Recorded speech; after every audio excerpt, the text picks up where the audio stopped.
17 سال کا شوہر ازدواجی تعلق بنانے کے قابل نہیں، آج دونوں تنہائی کا فائدہ اٹھائیں۔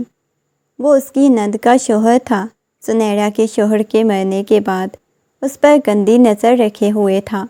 گھٹیا انسان، اپنی ہوس اپنی بیوی سے پوری کرو۔ روہیل نے اسٹور روم کا دروازہ بند کر کے اس کے دوپٹے کو اتارا تو وہ چیختی چلاتی خود کو چھڑانے کی کوشش کرتی رہی، مگر وہ اس کی بے بسی کا فائدہ اٹھاتا اس کی چیخوں کا گلا گھونٹ گیا۔ اچانک اسٹور روم کا دروازہ کھلا۔ 18 سالہ ارشمان خود سے 10 سال بڑی بیوی کو اس حالت میں اپنے بہنوئی کی باہوں میں وہ زوردار تماچا روہیل کے منہ پہ رسید کر چکی تھی۔ شرم نہیں آتی تمہیں اتنا میرے قریب آتے ہوئے؟ جا کے یہ اپنی ہوس اپنی بیوی کے وجود سے پوری کرو۔ یہ کہتے ہوئے اسے پیچھے کی طرف دھکا دیا تھا۔ اپنے آپ کو وہ اپنے دوپٹے سے چھپاتی باہر کی طرف جانے لگی، مگر وہ روم کا دروازہ بند کر گیا تھا۔ وہ اس کے پیچھے آیا۔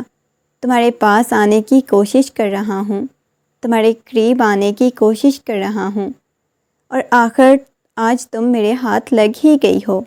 تمہیں کیا لگتا ہے میں تمہیں اتنی آسانی سے جانے دوں گا؟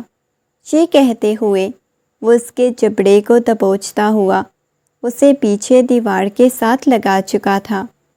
کہاں وہ لڑکی اور کہاں وہ مرد اسے وہ خود کو چھڑانے کی ناکام کوشش کر رہی تھی، ہر طرح سے پیچھے دھکا دے رہی تھی۔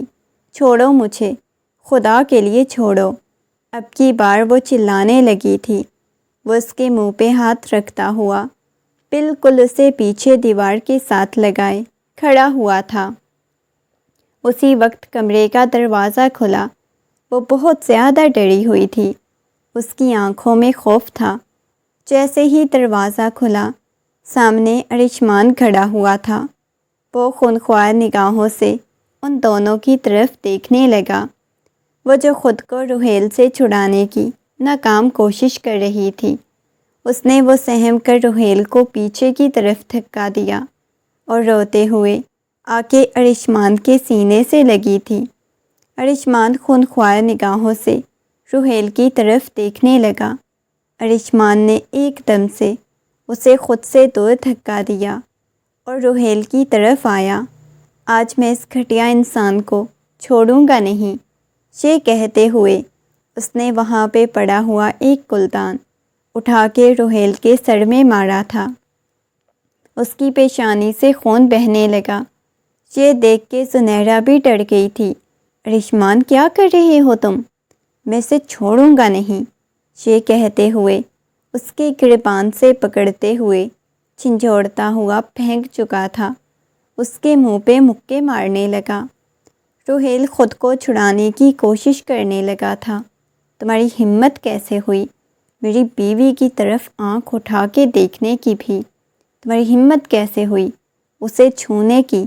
تم جانتے ہو وہ ارشمان کی بیوی ہے۔ تم نے کیسے اسے دیکھا؟ وہ اسے پھینک رہا تھا، کبھی ایک کونے میں پھینکتا تو کبھی دوسرے کونے میں پھینکتا۔ اس کی پیشانی سے مسلسل خون بہہ رہا تھا۔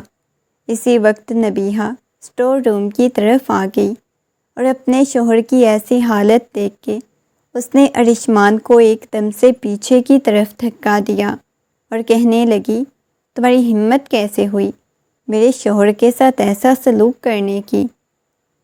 وہ چلاتے ہوئے کہنے لگا، آپ ہی جائیں یہاں سے اور اپنے اس شوہر کو بھی اپنے ساتھ لے جائیں۔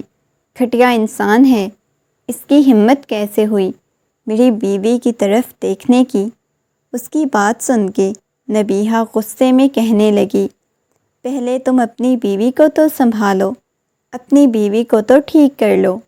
ایک بدکردار عورت جو میرے شوہر کے پیچھے پڑی ہوئی ہے، یہاں پہ اسے بلانے والی یہی ہوگی۔ اٹھیں روہیل، یہ کہتے ہوئے اس نے روہیل کے بازو سے پکڑا اور اسے اٹھا کے کمرے کی طرف چلی گئی۔ وہ ڈری سہمی ابھی بھی ایک سائیڈ پہ کھڑی ہوئی تھی۔ ارشمان نے غصے میں اس کے بازو سے پکڑا، آپ کی غلطی تھی، وہ غصے میں چلاتے ہوئے بولا تو وہ نفی میں سر ہلانے لگی۔ آج پہلی دفعہ اسے ارشمان سے اس قدر خوف محسوس ہوا تھا۔ ارشمان میرا بازو چھوڑو، وہ گھبراتے ہوئے اپنا بازو چھڑانے کی کوشش کرنے لگی۔ ارشمان گھسیٹنے والے انداز میں اسے کمرے کی طرف لے کے آ گیا۔ کمرے میں اسے لاتے ہی لا کے بیڈ پہ پھینکا اور کمرے کا دروازہ بند کرنے لگا۔ وہ نفی میں سر ہلانے لگی، کہنے لگی نہیں ارشمان، میں نے کچھ بھی نہیں کیا، دیکھو میری کوئی غلطی نہیں تھی، وہ خود گھٹیا انسان میرے پاس آیا۔ میں نے جب آپ کو ایک دفعہ منع کیا تھا تو آپ نے میری بات کیوں نہیں سنی؟ وہ غصے میں چلاتے ہوئے بولا۔ اس کی آنکھوں میں سے آنسو بہنے لگے۔ کہاں اس نے آپ کو کہاں چھوا تھا؟ وہ پھر سے سنجیدگی سے پوچھنے لگا۔ وہ نفی میں سر ہلانے لگی، کہیں نہیں چھوا تھا ارشمان۔ وہ نرمی سے اب ارشمان کو سمجھانے لگی، مگر ارشمان نے غصے میں اسے پکڑا ہوا تھا۔ اس کے اوپر چھپ گیا، اس کا سانس بند ہونے لگا۔ وہ اسے مکے مارتے ہوئے خود سے دور کرنا چاہ رہی تھی۔ آج کے بعد وہ شخص آپ کے آس پاس بھی آیا تو میں آپ کی جان نکال دوں گا، سمجھی آپ میری بیوی ہیں، وہ چلاتے ہوئے بولا تھا۔ اس پہ حق جتائے جا رہا تھا۔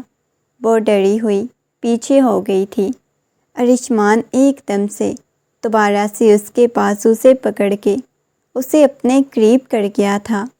اب کی بار ارشمان سے خوف محسوس ہوا۔ ارشمان کی ایسی حرکتیں اسے ڈرا رہی تھیں۔ وہ سنجیدگی سے خود سے دور کرتے ہوئے بولی، کیونکہ میں آپ کے لیے پاگل ہوں، پاگل ہونے لگا ہوں آپ کے لیے۔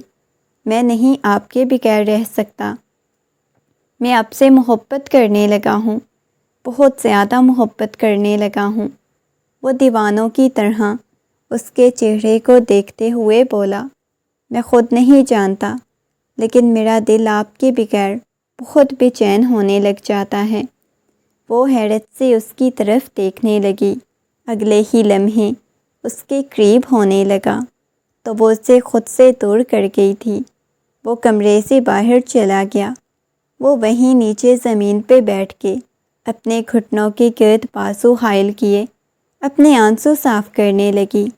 نبیہہ اس پہ کتنا بڑا الزام لگا چکی تھی، مگر وہ مطمئن تھی کیونکہ ارشمان کو اس پر یقین تھا، اور اب وہ اس کا شوہر تھا۔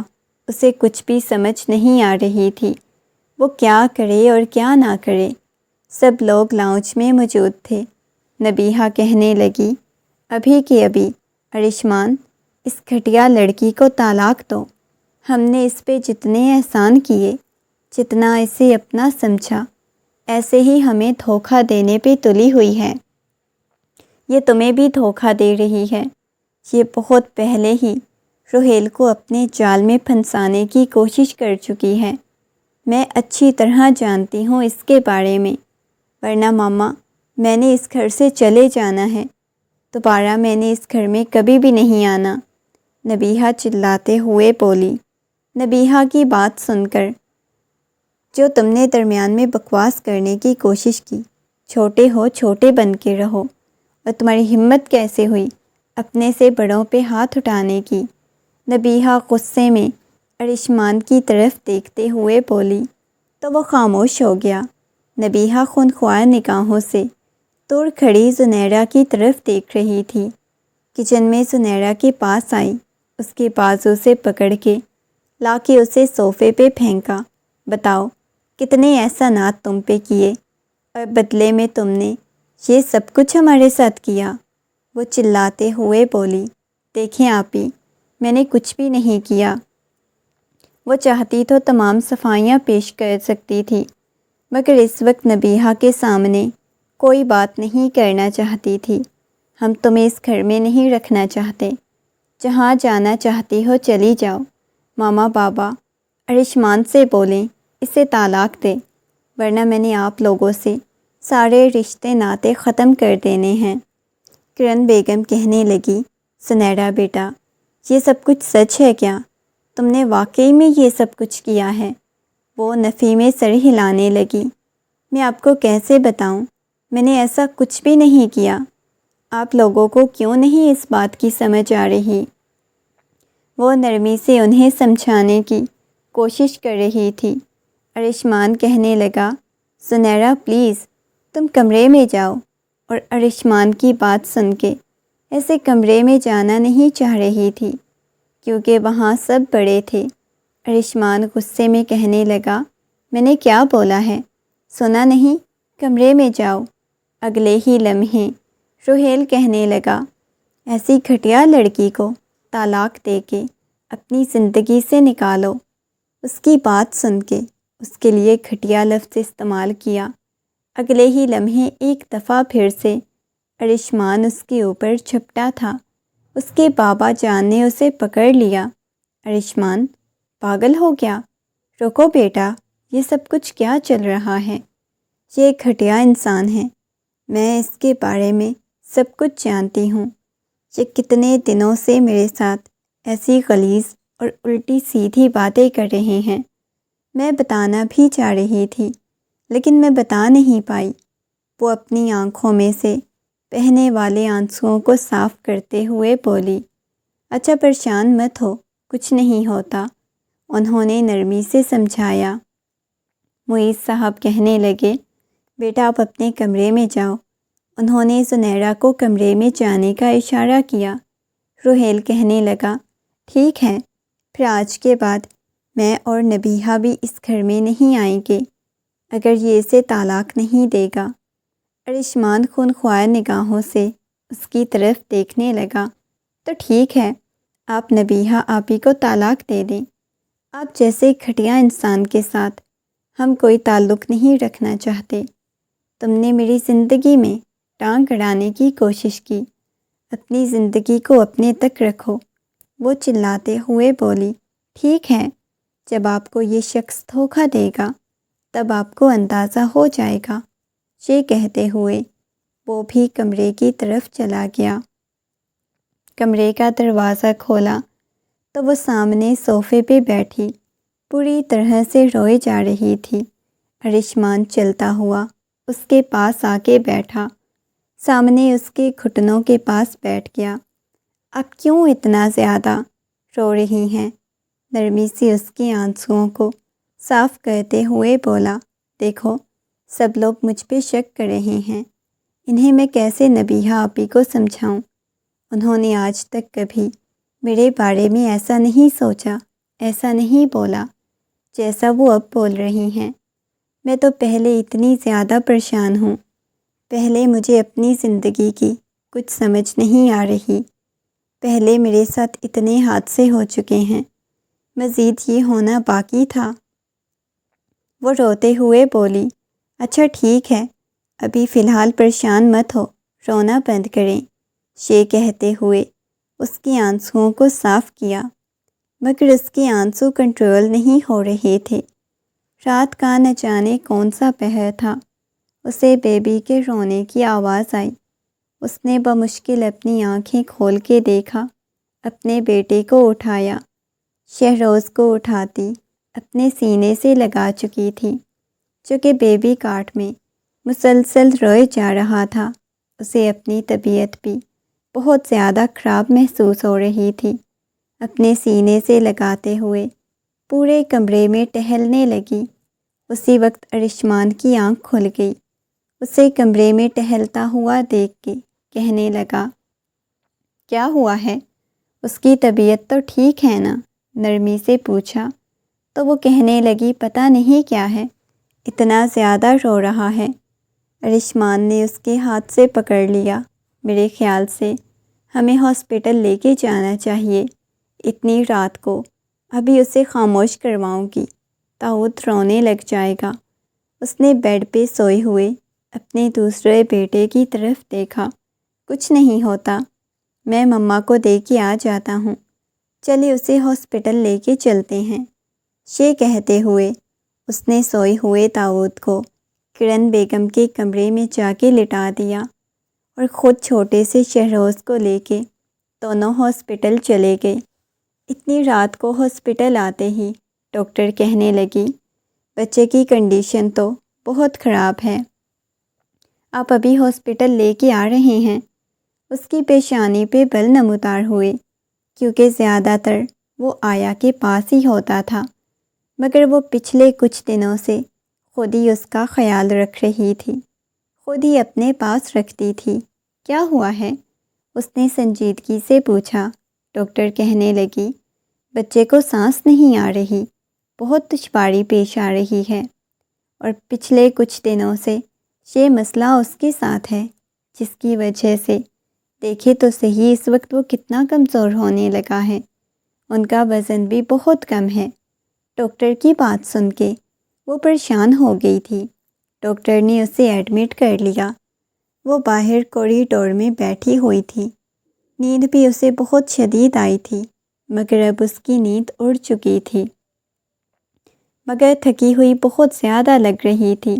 اس نے آہستگی سے ارشمان کے کندھے پہ اپنا سر رکھ لیا، اپنی آنکھیں بند کر لی، آہستگی سے زنیرہ کے ہاتھ کو اپنے ہاتھ کی گرفت میں لے لیا۔ اب تو زنیرہ کو کھونے کے بارے میں سوچ بھی نہیں سکتا تھا۔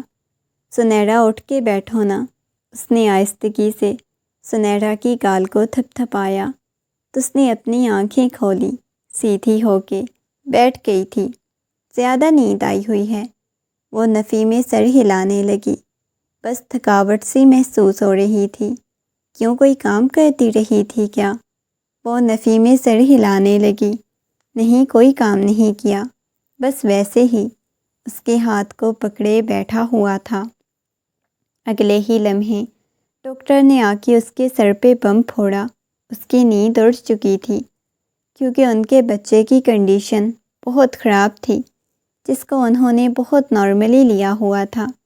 ڈاکٹر کہنے لگی، دیکھیں، فی الحال ہم بچے کی کنڈیشن کے بارے میں کچھ نہیں کہہ سکتے، کیونکہ اچانک سانس لینے میں بہت دشواری پیش آ رہی ہے۔ بچے کو بالکل سانس نہیں آ رہا، بار بار اس کا سانس بند ہو رہا ہے، شاید کوئی انہیں گلے کا انفیکشن ہو گیا ہے۔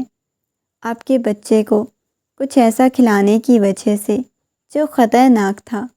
وہ پریشان ہو گئی، اس کی آنکھوں میں نمی تیرنے لگی۔ وہ ٹھیک تو ہو جائے گا نا؟ نرمی سے پوچھنے لگی۔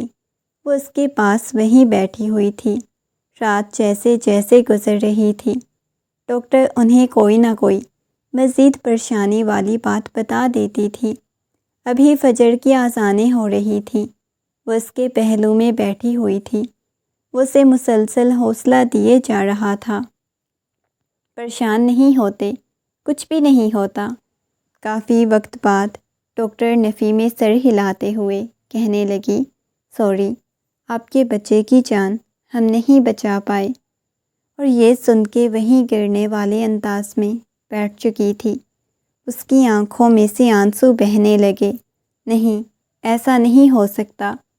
وہ بہت بری طرح سے رونے لگی تھی، اور ایسے لگ رہا تھا جیسے اس نے اپنا سب کچھ کھو دیا ہو۔ ابھی 1 سال پہلے تک تو اس نے اپنے شوہر کو کھویا، آج اپنے بچے کو کھو دیا۔ وہ اپنے ہاتھوں میں اپنا چہرہ چھپائے بہت بری طرح سے رونے لگی۔ آج پہلی دفعہ ارشمان کے سینے سے لگی، اتنی شدت سے روئی تھی۔ وہ بہت زیادہ تکلیف سے گزر رہی تھی۔ ارشمان نے اسے اپنے ساتھ لگایا ہوا تھا، بس اس کی پشت کو سہلائے جا رہا تھا۔ اپنے بیٹے کو کھونے کے بعد وہ بالکل مزید خاموش رہنے لگی تھی، بالکل سادہ رہتی تھی۔ اس کا چہرہ بالکل سادہ، آنکھوں کے گرد سیاہ حلقے پڑ چکے تھے، اکثر اس کا بکھرا ہوا حلیہ رہتا تھا۔ جب نبیہہ نے سب رشتے توڑنے کی بات کی تھی، تب سے وہ کرن بیگم بھی اس کے ساتھ ٹھیک سے بات نہیں کرتی، اور یہ چیز اسے مزید تکلیف دینے لگی۔ وہ تو اس کی ماں کی طرح تھی، اب وہ ٹھیک سے بات نہیں کرتی۔ نبیہہ بھی اسے نہیں بلاتی تھی، صرف ارشمان یا معیز صاحب تھے جو کہ اس کے ساتھ ٹھیک سے بات کر لیتے، مگر وہ بالکل خاموش رہنے لگی، جیسے کہیں ٹوٹ کے بکھر سی گئی ہو۔ رات کا وقت تھا۔ وہ بلکونی میں کھڑی ہوئی تھی، باہر دیکھ رہی تھی، جب اچانک پیچھے سے اسے ارشمان نے اپنی باہوں کے حصار میں لے لیا۔ اس کی گردن کو دھیرے سے چھوا تو نہ جانے کیوں اسے ایسا محسوس ہوا جیسے اس کے پیچھے افضال کھڑا ہو۔ افضال! بے ساختہ ہی اس کے منہ سے یہ لفظ نکلا، مگر جیسے ہی اس نے مڑ کے سامنے دیکھا، سامنے کھڑے ہوئے ارشمان کو دیکھ کے بالکل خاموش ہو گئی، آگے مزید کچھ بول نہیں سکی۔ ارشمان اس کی آنکھوں میں سے بہنے والے آنسوؤں کو دیکھنے لگا، نرمی سے اس کی پیشانی کو چومتے ہوئے بولا۔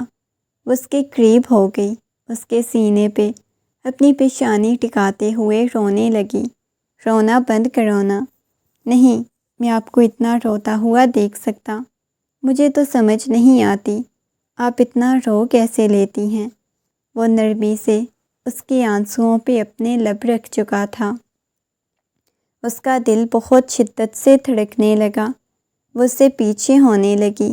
مجھے میرا حق کب دیں گی؟ وہ اس کی آنکھوں میں دیکھتے ہوئے بولا۔ ہماری شادی کو 1 سال ہونے والا ہے، اور 1 سال میں بہت تڑپا ہوں آپ کی قربت کو، آپ کے قریب آنے کو۔ یہ کہتے ہوئے وہ بالکل اس کے قریب کھڑا ہوا تھا، اس کی سانسوں کی تپش اپنے چہرے پہ محسوس کر سکتی تھی۔ اس کا دل بہت شدت سے دھڑک رہا تھا، اس کے ہاتھ کپ کپانے لگے۔ وہ اس کے ہاتھوں کی انگلیوں میں اپنی انگلیاں پیوست کرتا اس کے ہاتھ کو دبا گیا۔ وہ پیچھے ہونے لگی، بالکل پیچھے ریلنگ کے ساتھ لگی ہوئی تھی۔ اس کے بال ہلکی ہلکی ہوا میں رقص کر رہے تھے۔ دوسرے ہاتھ سے اس کے بالوں کو پیچھے کرتا اس کے اوپر جھکنے لگا تو اپنا چہرہ دوسری طرف کر گئی۔ ارشمان پلیز، کب تک آپ میرے صبر کا امتحان لیں گے؟ کب تک مجھ سے دور بھاگیں گے؟ ایک دن تو مجھے میرا حق دینا ہے نا، تو ابھی کیوں نہیں دے رہے؟ پلیز مجھے میرا حق دیں، میں آپ کی قربت چاہتا ہوں۔ یہ کہتے ہوئے وہ اپنے لب اس کی گردن پہ رکھ گیا تو وہ ضبط سے اپنی آنکھیں بند کر گئی۔ اس کے ہاتھ کو اپنے ہاتھ میں شدت سے دبوچا ہوا تھا۔ اس کے ناخن ارشمان کے ہاتھ کی پشت پہ لگنے لگے، اتنی شدت سے اس کے ہاتھ کو دبوچا ہوا تھا۔ جیسے ہی اسے الگ ہوا، وہ گہرے گہرے سانس لینے لگی۔ اس کی بھاری سانسوں کی آواز اس شخص کے اندر ہلچل پیدا کر گئی۔ بتائیں نا مجھے، کیوں نہیں مجھے اجازت دے رہی؟ دیکھو ارشمان، میں اس رشتے کو نہیں قبول کر پا رہی، تمہیں اس بات کی سمجھ کیوں نہیں آتی؟ میرے لیے مشکل ہے تمہیں قبول کرنا۔ کیوں مشکل ہے؟ شوہر ہوں آپ کا۔ یہ کہتے ہوئے ایک دم سے جھک کر اسے اپنی باہوں میں اٹھاتا اس کے اوپر جھک گیا تھا، بیڈ پہ لے آیا۔ وہ اسے روکنے کی کوشش کرنے لگی۔ ارشمان پلیز۔ اب کی بار وہ غصہ ہونے لگی، اس کی کوشش کرنے لگی۔ ارشمان نے جیسے ہی اپنے لب اس کے کندھے پہ رکھے تو وہ مزید چلائی، چھوڑے مجھے۔ کیا تمہیں ایک بات کی سمجھ نہیں آتی؟ میں تمہارے پاس آنا چاہتی، میں تمہیں اپنا شوہر نہیں مانتی۔ میں آج بھی افضال کو ہی اپنا شوہر مانتی ہوں۔ صرف یہ کاغذی رشتہ ہے جو ختم ہو جانا ہے، تو کیوں تمہیں اس بات کی سمجھ نہیں آتی؟ وہ چلاتے ہوئے بولی۔ وہ اس کی آواز کو قید کر گیا تھا، ان دونوں ہاتھوں کو اپنے ہاتھ کی مضبوط گرفت میں لیا ہوا تھا۔ آج تک جسے وہ بچہ سمجھتی آئی تھی، وہ ایک مضبوط مرد۔ اس بات کی اسے سمجھ آ چکی تھی، وہ کتنی کوشش کر چکی تھی، اسے خود سے دور کرنا چاہ رہی تھی، ہر ممکن کوشش کر رہی تھی، مگر وہ اس کی تمام کوششیں ناکام کر کے اپنا حق لے چکا تھا۔ اس کے رونے دھونے کی کوئی پرواہ ہی نہیں تھی، وہ بس اپنی جگہ کو دیکھی جا رہی تھی، بیڈ پہ غصے میں بیٹھی ہوئی تھی، آنکھوں میں سے آنسو بہہ رہے تھے۔ اس کی گود میں اپنا سر رکھتے ہوئے کہنے لگا، کیا ہو گیا ہے؟ ناراض نہیں ہونا مجھ سے، پلیز، میری بیوی ہیں آپ، میرا اتنا تو حق بنتا ہے نا۔ آپ کو محبت دینا چاہتا ہوں، اس کے ہاتھ کو پکڑتے ہوئے بولا، مگر وہ ہاتھ کو جھٹکتے ہوئے اس کے سر کو اپنی گود سے نکالتی جا کے بلکونی میں کھڑی ہو گئی، مسکراتے ہوئے اس کی طرف دیکھنے لگا۔ ایک دن آپ کو بھی مجھ سے محبت ہو جائے گی۔ اس نے مڑ کے ارشمان کی طرف دیکھا، کبھی نہیں ہوگی، یہ تمہاری خوش فہمی ہے، کبھی مجھے تم سے محبت نہیں ہوگی۔ یہ کہتے ہوئے اس نے بے دردی سے اپنے آنسوؤں کو صاف کیا۔ کیا میرے خیال سے مجھے آپ کے ساتھ نکاح ہی نہیں کرنا چاہیے تھا؟ کاش میں کہیں چلی جاتی، اس گھر میں بھی اب مجھے کوئی قبول کرنے کو تیار نہیں۔ کاش افضال مجھے اپنے ساتھ لے جاتے، کاش میں ان سے پہلے مر جاتی، وہ کپ کپاتی ہوئی آواز میں بولی۔ وہ اس کی طرف دیکھنے لگا، اس کی آواز میں بھیگی ہوئی تھی، آنکھوں میں سے آنسو بہہ رہے تھے۔ اسے یوں روتا ہوا دیکھ کے کچھ ہوا تھا، مگر وہ کچھ بولا نہیں۔ صبح جب اس کی آنکھ کھلی تو اسے کمرے میں کھٹ پھٹ کی آواز آ رہی تھی۔ جیسے ہی آنکھیں کھول کے دیکھا تو کسی مرد کی پشت سے نظر آئی۔ اتنا اسے سمجھ آ چکا تھا کہ سامنے کھڑا ہوا شخص ارشمان نہیں بلکہ کوئی اور ہے۔ وہ گہرا سانس لیتے ہوئے اٹھی۔ اس نے جیسے ہی دیکھا تو وہ روحیل تھا، چلتا ہوا اس کے پاس آنے لگا۔ اس کے ہاتھ میں کچھ تھا۔ تم یہاں کیا کر رہے ہو؟ اتنا ذلیل ہونے کے بعد بھی تم میرے کمرے تک پہنچ گئے۔ ارشمان نے یہاں پہ تمہیں دیکھ لیا تو تمہارے ٹکڑے کر دے گا۔ بہت زیادہ اطراتی ہونا ارشمان کی محبت پہ۔ پتہ ہے ارشمان کو کس چیز سے محبت ہے؟ تمہارے جسم سے محبت ہے، تمہارے حسن سے محبت ہے، تبھی تو اتنا پاگل ہو جاتا ہے۔ کسی مرد کو حسین عورت مل جائے تو وہ بھی فری میں، تو بچوں کی ماں، بلکہ ایک تو مر چکا ہے، ایک بچہ بھی مل جائے، حسین عورت بھی مل جائے، اسے اور کیا چاہیے؟ اور سب سے بڑھ کے عورت ہر چیز کے بارے میں اچھی طرح جانتی ہو۔ وہ خباثت سے ہنستا ہوا بولا، غلیظ انسان، اپنی غلیظ سوچ کے ساتھ دوبارہ تمہاری ہمت کیسے ہوئی یہاں آنے کی؟ وہ چلاتے ہوئے بولی۔ اس کی بات سن کے ایک دم سے اس کے سامنے پھینکا اور وہ ایک دم سے اس کے منہ پہ پھینک چکا تھا۔ ایک جلن کی لہر اس کے پورے وجود میں دوڑی۔ شاید وہ کوئی ایسڈ تھا جو اس کے منہ پہ پھینک چکا تھا، مگر اس سے پہلے ہی اپنے چہرے کو ہاتھوں سے چھپا چکی تھی۔ وہ سارا اس کی گردن پہ جا گرا۔ وہ چلانے لگی۔ جیسے جیسے وہ اس کی گردن سے نیچے جا رہا تھا اسے جلن کا احساس ہو رہا تھا۔ اس کی چیخوں میں مزید اضافہ ہو گیا۔ وہ تو جا چکا تھا۔ اس کے چلانے کی آواز سن کے سارے حویلی والے جمع ہو چکے تھے۔ ارشمان نے اسے نیچے فرش پہ پڑا ہوا دیکھا تو جلدی سے اس کے پاس آیا۔ اس کی گردن بالکل لال سرخ ہو چکی تھی۔ ایسے لگ رہا تھا جیسے مکمل طور پہ کچھ اس کے اوپر پھینکا گیا ہو۔ وہ آہستگی سے اسے دیکھنے لگا۔ کیا ہوا ہے؟ اس کی گال کو تھپ تھپانے لگا، مگر تکلیف برداشت نہ کرتے ہوئے وہ بے ہوشی کی حالت میں چلی گئی۔ فوراً سے اپنی باہوں میں اٹھاتا ہسپتال لے کے آ گیا۔ ڈاکٹر نے بتایا کہ ان کے چہرے پہ ایسڈ پھینکا گیا ہے، مگر چہرے پہ تو چند ایک ہی چھینٹے تھے، زیادہ ان کی گردن پہ لگا ہوا تھا۔ یہ سن کے وہ حیرت سے دیکھنے لگا۔ ایسا کون کر سکتا ہے؟ ان کے گھر میں تو کوئی نہیں تھا، اس کے اپنے ہاتھ سے گرا تھا۔ کچھ بھی سمجھ نہیں آ رہی تھی، مگر اس کی کنڈیشن بہت بری تھی۔ وہ پریشانی کے عالم میں بیٹھا ہوا تھا، چہرے پہ سنجیدگی چھائی ہوئی تھی۔ کوریڈور میں بیٹھا ہوا تھا۔ کرن بیگم تو نہیں آئی، مگر اس کے بابا جان آئے تھے۔ اسے حوصلہ دینے کی کوشش کر رہے تھے۔ کچھ نہیں ہوتا بیٹا، پتہ نہیں بابا کیسے ہو گیا، عجیب سی اسے بے چینی بنی ہوئی تھی۔ بہت امتحانات آ رہے تھے، مجھے تو کچھ سمجھ نہیں آ رہی، میں کیا کروں؟ وہ نرمی سے بولا۔ اس کی بات سن کے اس کے بابا کہنے لگے، اچھا بیٹا پریشان مت ہو، ریلیکس ہو کے بیٹھو۔ ان کی بات سن کے اس نے اس بات میں سر ہلا دیا۔ ڈاکٹر نے بتایا کہ خطرے والی کوئی بات نہیں، بس کافی زیادہ جل چکی ہے ان کی گردن۔ وہ خاموش ہو گیا۔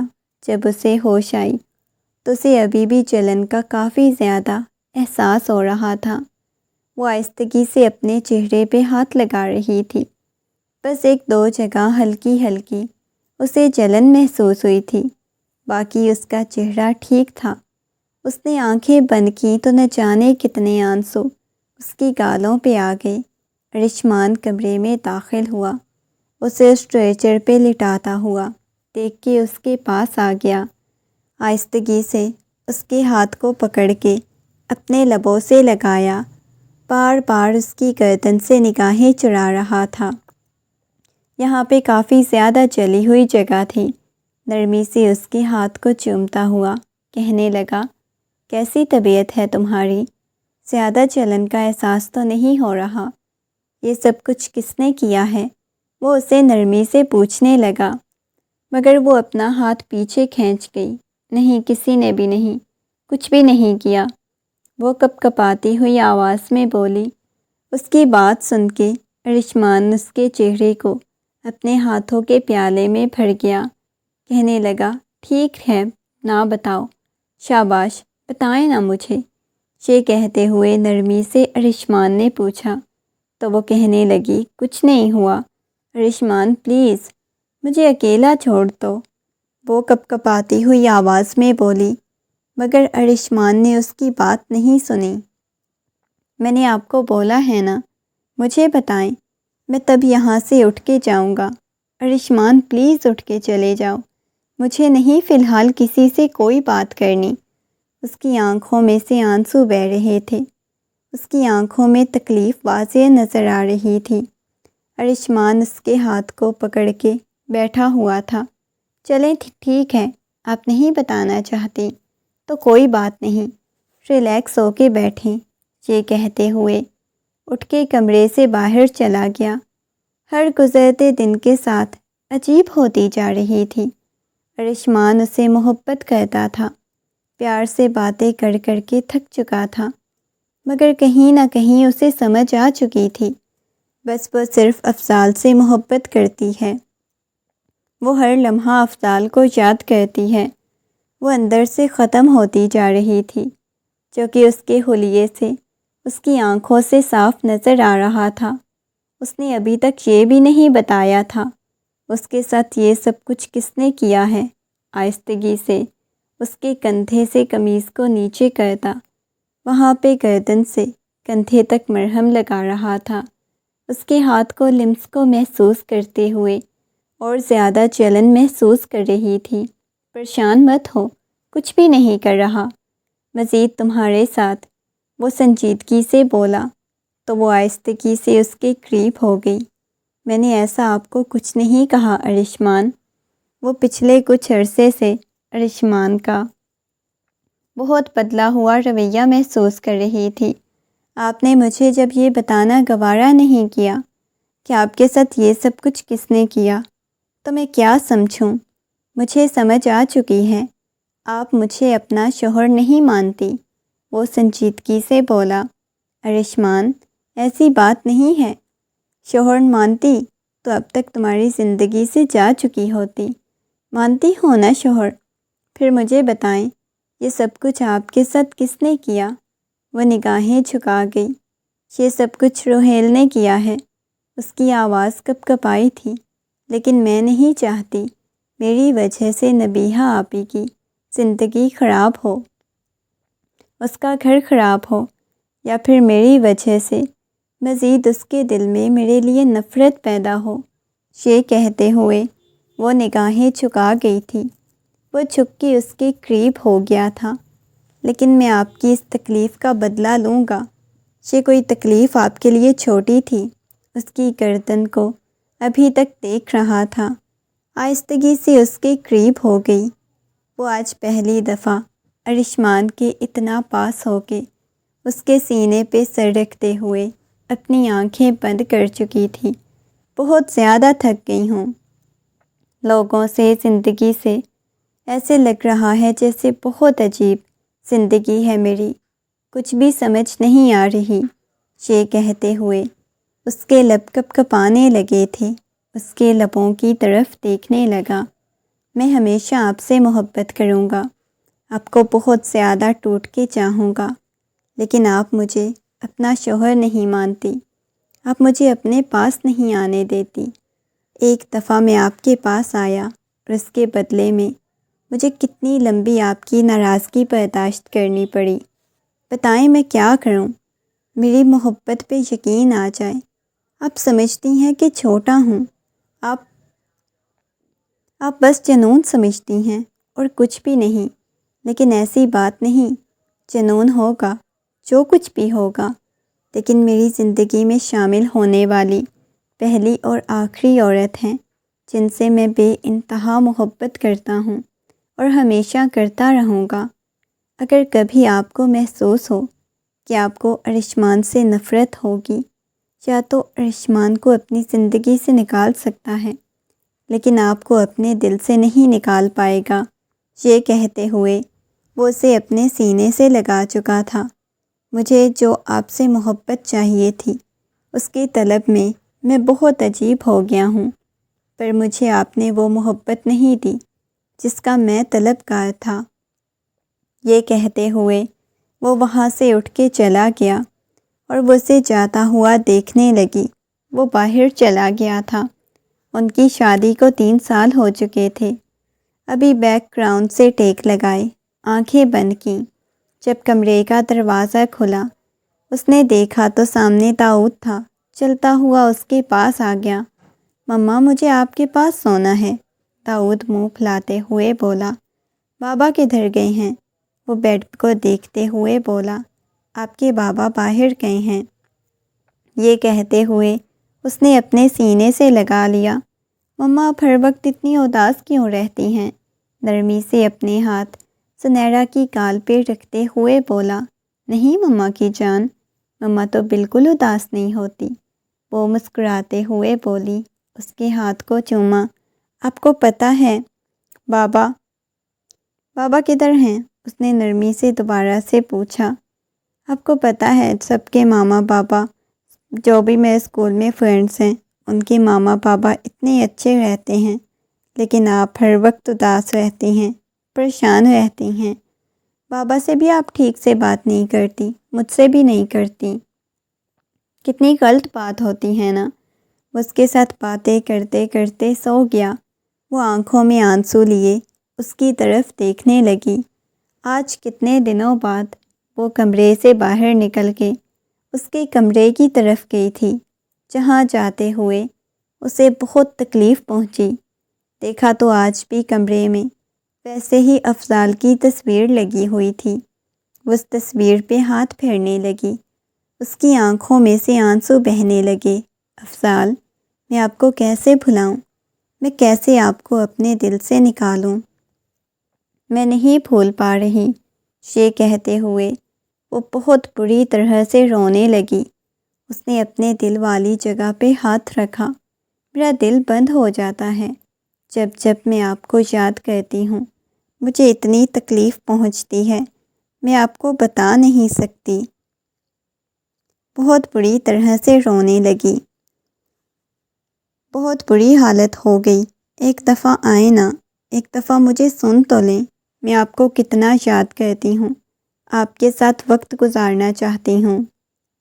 یہ کہتے ہوئے وہ بہت بری طرح سے رونے لگی۔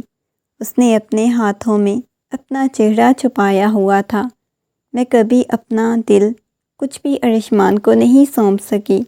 اس کے ساتھ زیادتی کر رہی ہوں، میں اس کے ساتھ غلط کر رہی ہوں، اتنا غلط کر رہی ہوں، مجھے خود اندازہ نہیں۔ مسلسل اسے تکلیف دینے کی کوشش کر رہی ہوں۔ میں نے کبھی نہیں چاہا تھا کہ اس کو مجھ سے محبت ہو۔ میں تو اسے دور رہنے کی کوشش کر رہی تھی۔ مگر وہ مجھ سے محبت کرنے لگا۔ میں کیا کروں؟ میں اس کا دل نہیں توڑنا چاہتی۔ وہ مسلسل باتیں کر رہی تھی۔ جب باہر سے اسے رونے کی آواز آئی، وہ جلدی سے باہر نکلی تو سامنے کرن بیگم بہت بری طرح سے روئے جا رہی تھی۔ معیز صاحب بھی پریشان تھے۔ وہ پریشان ہوتے ہوئے کہنے لگی، کیا ہوا ہے؟ آپ لوگ اتنے پریشان کیوں ہیں؟ وہ ڈر گئی تھی۔ ہاسپٹل سے کال آئی تھی، رشمان کا ایکسیڈنٹ ہوا ہے۔ یہ کہتے ہوئے وہ بہت زیادہ پریشان تھے۔ وہ لوگ فوراً سے ہسپتال پہنچ گئے۔ جا کے اسے اندازہ ہوا تھا زیادہ کوئی خطرے کی بات نہیں تھی، بس اس کی پیشانی پہ چوٹیں لگی تھیں اور کچھ خراشیں وغیرہ آئی تھیں۔ کوئی زخم زیادہ نہیں تھے، بہت بڑی خطرے والی بات نہیں تھی۔ وہ بے چینی کے عالم میں کوریڈور میں بیٹھی ہوئی تھی۔ جیسے ہی ڈاکٹر باہر آئی تو وہ کہنے لگی، مجھے ان سے ملنا ہے۔ وہ کپ کپاتی ہوئی آواز میں بولی۔ اس کی بات سن کے ڈاکٹر کی پیشانی پہ بل نمودار ہوئے، پھر کہنے لگی، آپ ان کی وائف ہیں؟ وہ اس بات میں سر ہلانے لگی۔ جب سے یہاں ہاسپٹل آئے ہیں بس کہہ رہے ہیں مجھے اپنی وائف سے ملنا ہے۔ ڈاکٹر نے مسکراتے ہوئے کہا تو وہ جلدی سے اندر کی طرف گئی۔ اس کی پیشانی پہ پٹی بندھی ہوئی تھی، بازو پہ بھی پٹی بندھی ہوئی تھی۔ شاید اس کے بازو میں فریکچر آیا تھا۔ وہ اس کے پاس آتے ہوئے اس کے چہرے کو ہاتھوں کے پیالے میں بھر گئی۔ تم ٹھیک ہو نا؟ تمہیں زیادہ چوٹ تو نہیں لگی؟ زیادہ پین تو نہیں ہو رہی؟ بالکل ایسے اسے پوچھ رہی تھی جیسے وہ کوئی چھوٹا بچہ ہو، اور وہ حیرت سے اس کی طرف دیکھنے لگا۔ اب کی بار اس کے چہرے پہ تکلیف کے آثار نمایاں ہو گئے۔ بہت پین ہو رہا ہے، وہ کپ کپاتی ہوئی آواز میں بولا۔ تو وہ حیرت سے اس کی طرف دیکھنے لگی تھی۔ تم اندھے تھے کیا؟ تمہیں نظر نہیں آتا؟ دھیان سے گاڑی نہیں چلا سکتے تھے؟ پاگل تھے کیا؟ تمہیں کچھ ہو جاتا تو؟ وہ چلاتے ہوئے اسے پوچھنے لگی۔ کچھ بھی نہیں ہوا، نرمی سے اس کے ہاتھ کو پکڑ کے بولا۔ چھوڑو میرے ہاتھ کو، ہاتھ مت لگاؤ۔ یہ کہتے ہوئے اس کے بازو کو دیکھنے لگی۔ کہاں کہاں چوٹیں لگی ہیں پتہ نہیں، وہ تو مجھے خود بھی نہیں پتہ۔ گھر جا کے آپ کو دکھاؤں گا کہاں کہاں لگی ہیں۔ یہ کہتے ہوئے وہ پیچھے تکیے کے ساتھ سر ٹکاتا اپنی آنکھیں بند کر گیا تھا۔ آنکھیں کھول کے بات کرو نا مجھ سے، خاموش کیوں ہو گئے ہو؟ وہ غصے میں اس کی طرف دیکھتے ہوئے بولی۔ بس میرا ارادہ تھا کہ ہمیشہ کے لیے خاموش ہو جاؤں، تاکہ نہ کبھی آپ کو تنگ کروں، نہ آپ سے اپنا حق مانگوں، نہ کچھ اور کروں۔ اس کی بات سن کے وہ غصے میں اس کے منہ پہ تھپڑ مار چکی تھی، اور وہ حیرت سے اس کی طرف دیکھنے لگا۔ کمرے میں داخل ہوتی ہوئی نرس نے اس کی طرف دیکھا۔ توبہ، آپ کے شوہر زندگی موت کے درمیان میں ہیں اور آپ اسے تھپڑ مار رہی ہیں، یہ اسی لائق ہے۔ وہ غصے میں اس کی طرف دیکھتے ہوئے بولی۔ نرس سائڈ پہ کچھ میڈیسن رکھ کے باہر چلی گئی۔ سوری، میں نے آپ کی پرائیویسی میں ٹانگ اڑائی، یہ کہتے ہوئے ہنستے ہوئے باہر چلی گئی۔ کیا فضول بکواس کر رہے تھے تم؟ اس کی طرف دیکھتے ہوئے بولی۔ آپ نے ہی تو بولا تھا کہ آپ کو میں بہت برا لگتا ہوں، اس وجہ سے میں نے سوچا کیوں نہ مر جاتا ہوں۔ خبردار، جو ایک اور بکواس کرنے کی کوشش کی، یہ کہتے ہوئے اس کے سینے کے اوپر سر رکھتے ہوئے بری طرح سے رونے لگی۔ آج پہلی دفعہ اسے ارشمان کو لے کے اتنی تکلیف محسوس ہوئی تھی۔ وہ ہمیشہ اسے محبت جتاتا آیا تھا، بچوں کی طرح، کبھی اسے کچھ کہتا تو کبھی اسے کچھ کہتا۔ آج وہ اسے بچہ ہی تو محسوس ہو رہا تھا، جسے غصے سے ڈانٹ رہی تھی، بچوں کی طرح ٹریٹ کر رہی تھی۔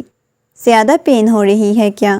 اب کی بار وہ نرمی سے بولی تو وہ نفی میں سر ہلانے لگا۔ لیکن تھوڑی دیر پہلے تک تو تم کہہ رہے تھے تمہیں بہت زیادہ پین ہو رہی ہے۔ وہ کہنے لگا، آپ کی توجہ پانے کے لیے کہہ رہا تھا، بدتمیز۔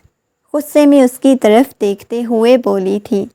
ادھر میرے پاس ہی لیٹ جائیں نا، مجھے اچھا لگے گا، یہ کہتے ہوئے اسے اپنے پاس بلانے لگا۔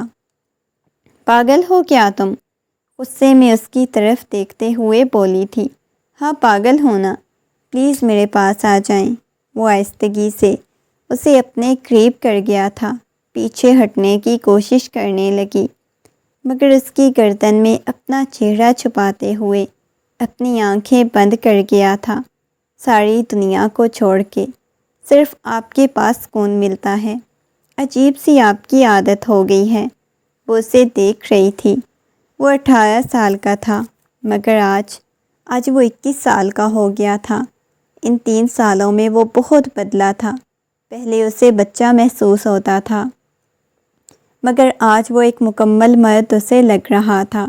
ایک بازو اس کا فریکچر تھا، دوسرا بازو اس کے گرد حائل کیا ہوا تھا۔ 2 دن بعد اسے ہسپتال سے چھٹی مل گئی۔ گھر آتے ہی کہنے لگا، دوبارہ میں ہسپتال نہیں جاؤں گا۔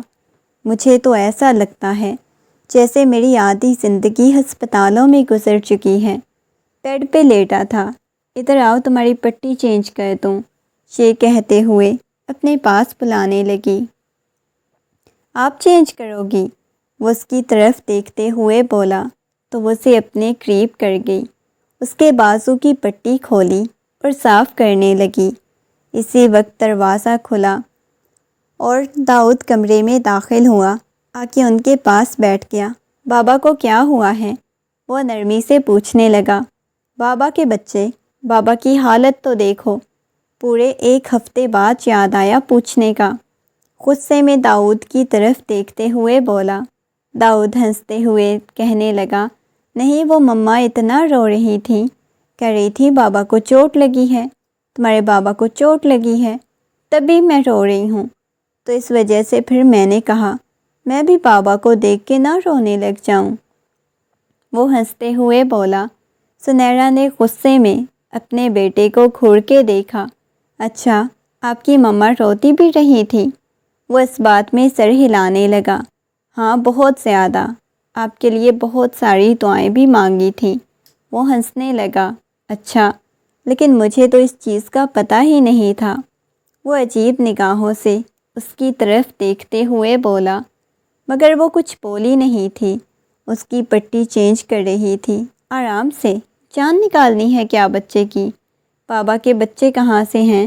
میرا بچہ ابھی تک بچہ ہی ہوں، جیسے تم اپنی ماں کا بچہ ہو، میں بھی بالکل ویسے ہی ہوں۔ وہ ہنستے ہوئے بولا تھا۔ وہ دونوں آپس میں باتیں لگے ہوئے تھے۔ اس کی پٹی چینج کرنے کے بعد وہ باہر چلی گئی۔ کافی وقت بعد چائے کے 2 کپ لے کے جب کمرے میں آئی تو دیکھا داؤد اس کے سینے سے لگا سو رہا تھا۔ وہ بیک گراؤنڈ سے ٹیک لگائے، خود بھی آنکھیں بند کیے ہوئے سویا تھا۔ اس نے سائڈ ٹیبل پہ چائے رکھی، آہستگی سے اسے اٹھا کے چھوٹے سے بیڈ پہ لٹایا اور اپنے کمرے میں اسے رکھتی تھی، اسے خود سے دور نہیں کرتی تھی۔ ارشمان کے قریب بیٹھی تھی، آہستگی سے لب اس کی پیشانی پہ رکھے تو وہ اٹھ گیا تھا۔ ویسے اٹھانے کا یہ سب سے بیسٹ طریقہ تھا۔ کیا کر رہی ہیں؟ وہ مسکراتے ہوئے بولا۔ چائے لے کے آئی ہوں آپ کے لیے، یہ کہتے ہوئے وہ چائے آگے کرنے لگی، مگر وہ چائے پکڑنے کے بجائے اس کے چہرے کی طرف دیکھنے لگا۔ ابھی کیا بولا ہے آپ نے؟ وہ حیرت سے اس کی طرف دیکھنے لگا۔ کچھ بھی تو نہیں، یہ چائے لائی ہوں آپ کے لیے، مطلب مجھے عزت ملے گی؟ وہ ہنستے ہوئے بولا تھا۔ شوہر ہے نا، اس وجہ سے اتنی عزت کر سکتی ہوں، وہ مسکراتے ہوئے بولی۔ اس کی بات سن کے اس کے ہاتھ کو پکڑتا اپنے لبوں سے لگا گیا۔ بھائی یہ تھوڑی بہت نہیں، بہت زیادہ عزت آپ تو مجھے دے رہی ہیں، جو پتہ نہیں مجھے راز آئے یا نہ آئے۔ وہ ہنستے ہوئے بولا۔ اس کی بات سن کے وہ کہنے لگی، فضول باتیں مت کریں، یہ لے چائے پئیں۔ یہ کہتے ہوئے اسے چائے دی تھی۔ وہ اسے اپنے قریب کر گیا تھا، اس کے گرد بازو حائل کیے تو اس کے پاس ہی بیٹھی ہوئی تھی، اس کے گرد بازو حائل کیے تھے وہ اس کے پاس ہی بیٹھی ہوئی تھی، دھیرے دھیرے اس کے ساتھ باتیں کر رہی تھی۔ چائے ختم کرنے کے بعد ارشمان کے سینے میں اپنا منہ چھپاتے اپنی آنکھیں بند کر گیا۔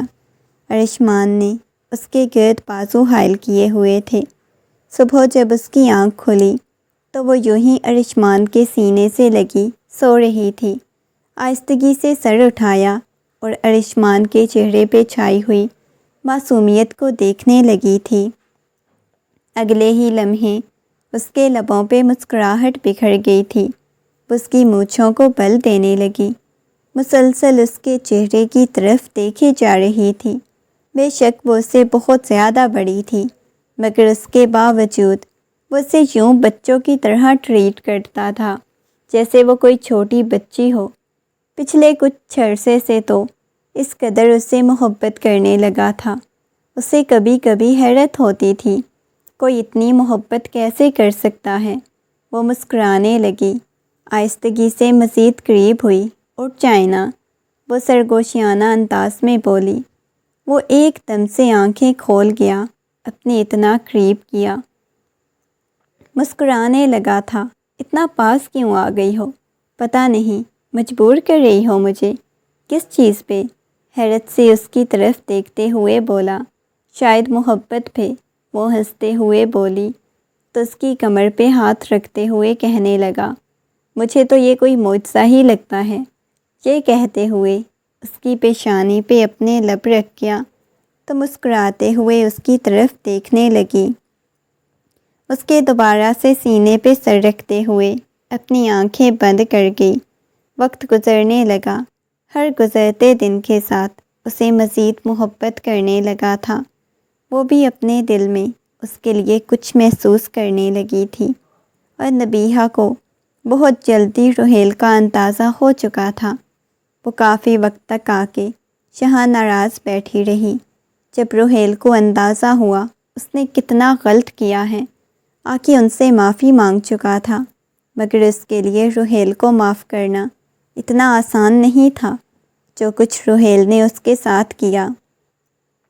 مگر اس کے بعد بھی ارشمان نے بھی اسے معاف نہیں کیا، مگر نبیہہ نے اتنا کچھ ہونے کے بعد اسے معاف کر دیا، کیونکہ وہ اسے محبت کرتی تھی، اس کی بیوی تھی۔ اس بات کی وجہ سے اپنا گھر برباد نہیں کر سکتی تھی، کیونکہ وہ سنبھل چکا تھا، سیدھے راستے پہ آ گیا تھا۔ اسے اندازہ ہو چکا تھا کہ اس نے غلط کیا ہے۔